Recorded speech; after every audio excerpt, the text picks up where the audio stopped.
Sir ಇದು white tapping ವೀಕ್ಷಣೆ ಮಾಡಿದಿರಾ? ಅಳತೆ ಬೇರೆ ಮಾಡ್ತಾ ಇದ್ರಿ, ವ್ಯತ್ಯಾಸ ನೋಡಪ್ಪ, ಬೆಂಗಳೂರಲ್ಲಿ ಈಗಾಗಲೇ 150 ಕ್ವಾಲಿಟಿ ಇಂಪಾರ್ಟೆಂಟ್.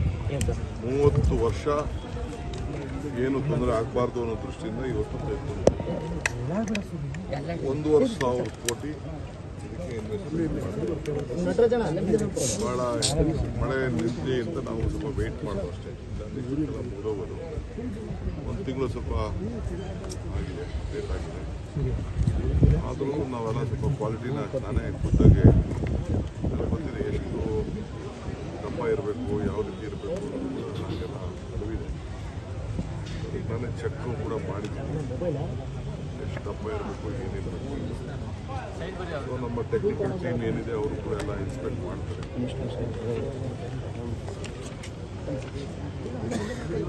ಅಷ್ಟೇ.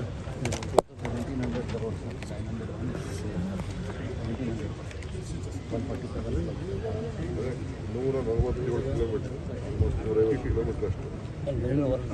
ಸೊ ಇದಕ್ಕೆ ಮೇಂಟೆನೆನ್ಸ್ ಏನೂ ಇರೋದಿಲ್ಲ. 30 ವರ್ಷ ಯಾವ ಕಾರಣಕ್ಕೂ ಇದಕ್ಕೆ ಸ್ಟೆಬಿಲಿಟಿ ಇದೆ ಅನ್ನೋ ದೃಷ್ಟಿಯಿಂದ ಹಿಂದೆ ಕೂಡ ಸ್ವಲ್ಪ ಆಗಿತ್ತು ವೈಟ್ ಟ್ಯಾಪಿಂಗ್, ಈಗೂ ಮಾಡಿದ್ವಿ. ಮುಂದಕ್ಕೆ 450 ಕಿಲೋಮೀಟರ್ ತಗೋಬೇಕು ಅನ್ನೋದು ಒಂದು ಪ್ಲ್ಯಾನ್ ನಮಗಿದೆ. ಅದಕ್ಕೆಲ್ಲ DPR ಎಲ್ಲ ಕ್ಯಾಪಿಟಲ್ ರೆಡಿ ಮಾಡಿದ್ದೀವಿ. ಸೊ ಅದಕ್ಕೆ ಇವತ್ತು ಎಲ್ಲ ಕ್ಷೇತ್ರದಲ್ಲೂ ಕೂಡ 150 ಕಿಲೋಮೀಟರ್ ಕೂಡ ಏನು ಇವತ್ತು ನಾವು ಕೆಲಸ ಎಲ್ಲ ಕಡೆ ಬೆಳಗ್ಗೆಯಿಂದ ಸಾಯಂಕಾಲ ಎಕ್ಸ್ಪೆಕ್ಟ್ ಮಾಡೋದು ಕೆಲಸ. ನಿಮ್ಮ ನಿರೀಕ್ಷೆಗೆ ತಕ್ಕಂತೆ ಇದೆಯಾ ಸರ್ ವೈಟ್ ಟ್ಯಾಪಿಂಗ್? ನೀವು ಇದು ಗುಣಮಟ್ಟದ ಕಾಮಗಾರಿ ನೀವು ಚೆಕ್ ಮಾಡಿದ್ರಿ, ಟೇಪ್ ತರಿಸಿದ್ರಿ, ಅಳತೆ ನೋಡಿದ್ರಿ. ಈಗ 1,700 ಕೋಟಿ ರೂಪಾಯಿ ಬಿದ್ದಿರ್ಬೇಕಲ್ಲ ರೋಡ್ಗೆ. ನಾವೇನೀಗ ಹಾಕಿದ್ದೀವಿ 1,150 ಕಿಲೋಮೀಟರ್ಗೆ 1,700 ಕೋಟಿ ಆಗ್ತದೆ. ಅದು ಎಷ್ಟು ದಪ್ಪ ಇರಬೇಕು ಅಂತ ಸ್ಪೆಸಿಫಿಕೇಶನ್ ಇದೆ. ಕಾಂಪೌಂಡ್ಗೆ ಇಲ್ಲೇ ನಾನು ಬೆಸ್ಕಾಂ ಅವ್ರನ್ನೂ ಕರೆಸಿದ್ದೀನಿ, BWSSB ಕರೆಸಿದ್ದೀವಿ. ಯುಟಿಲಿಟಿ ಶಿಫ್ಟಿಂಗು ಕೆಲವೆಲ್ಲ ಮಧ್ಯ ಎಲ್ಲ ಆಗಬಾರ್ದು, ಒಂದೇ ಸತಿ ಅದನ್ನೆಲ್ಲ ಮುಗಿದೋಗ್ಬೇಕು. ಆ ದೃಷ್ಟಿಯಿಂದ ಇವತ್ತು ನಾವು BWSSB, ಬೆಸ್ಕಾಂ, ಪೊಲೀಸವರು, ಟ್ರಾಫಿಕ್ ಪೊಲೀಸವರು ಕೂಡ ಬಂದಿದ್ದಾರೆ. ಅವರು ಕೂಡ ಎಲ್ಲ ಸೇರಿ ಒಗ್ಗಟ್ಟಿನಿಂದ ನಾವು ಈ ಕೆಲಸನ ಬೆಂಗಳೂರು ನಗರಕ್ಕೆ ಏನು ಅನುಕೂಲ ಆಗಬೇಕು ಅದನ್ನು ಶಾಶ್ವತವಾಗಿ 30 ವರ್ಷ ಏನೋ ತೊಂದರೆ ಆಗಬಾರ್ದು ಅನ್ನೋ ದೃಷ್ಟಿಯಿಂದ ಕಾಮಗಾರಿಗಳನ್ನ ಕಾಮಗಾರಿ ಎಲ್ಲ ಆದಮೇಲೆ ಕ್ವಾಲಿಟಿ ಚೆಕ್ ಮಾಡ್ತಾರೆ ಸರ್? ಮಾಡಿದ್ದೀರಲ್ಲ, ನಾನು ಮಾಡಿದ್ದೀನಿ. ಬೇರೆಯವ್ರ ಕೈಲಿ ಅದಕ್ಕೊಂದು ಟೀಮ್ ಇದೆ, ಅದನ್ನು ಅವ್ರ ಕೈಲೊಂದು ರಿಪೋರ್ಟ್ ತರಿಸ್ಕೊಳ್ತೀನಿ.